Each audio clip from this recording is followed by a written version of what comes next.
শোক সংবাদ, একটি শোক সংবাদ। দক্ষিণ শ্রীপুর বড় মজুমদার বাড়ি নিবাসী, দক্ষিণ শ্রীপুর বড় মজুমদার বাড়ি নিবাসী মরহুম ইস্কান্দার মজুমদার সাহেবের মেয়ে, মরহুম ইস্কান্দার মজুমদার সাহেবের মেয়ে, সাবেক প্রধানমন্ত্রী বেগম খালেদা জিয়া আজ ভোর 6 ঘটিকার সময় ইন্তেকাল ফরমাইয়াছেন। ইন্না লিল্লাহি ওয়া ইন্না ইলাইহি রাজিউন।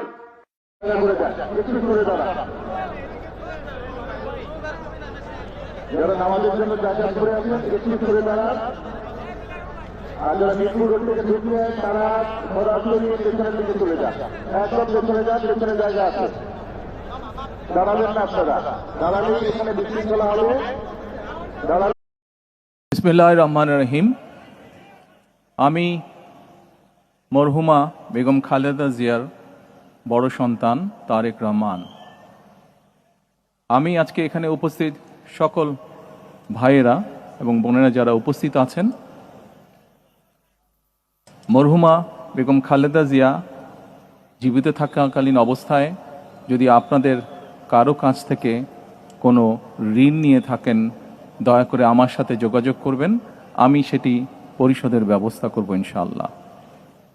একই সাথে উনি জীবিত থাকাকালীন অবস্থায় ওনার কোনো ব্যবহারে, ওনার কোনো কথায় যদি কেউ আঘাত পেয়ে থাকেন, তাহলে মরহুমার পক্ষ থেকে আমি আপনাদের কাছে ক্ষমা প্রার্থী।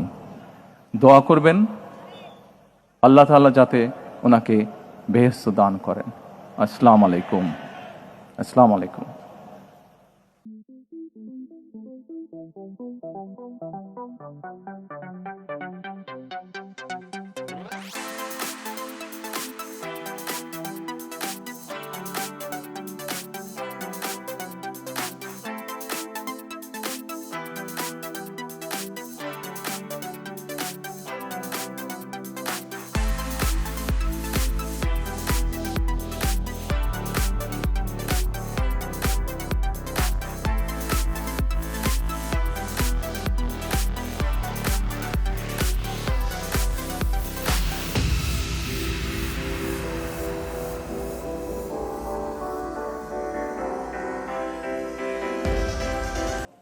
ফাঁসিবাদী হাসিনার ব্যক্তিগত প্রতিহিংসার শিকার হয়ে মিথ্যা মামলায় 2018 সালের 8 ফেব্রুয়ারি থেকে 2 বছরের বেশি সময় অন্ধকার কারাগারে আবদ্ধ থাকার সময় উপযুক্ত চিকিৎসার অভাবে দেশনেত্রী দারুণভাবে অসুস্থ হয়ে পড়েন।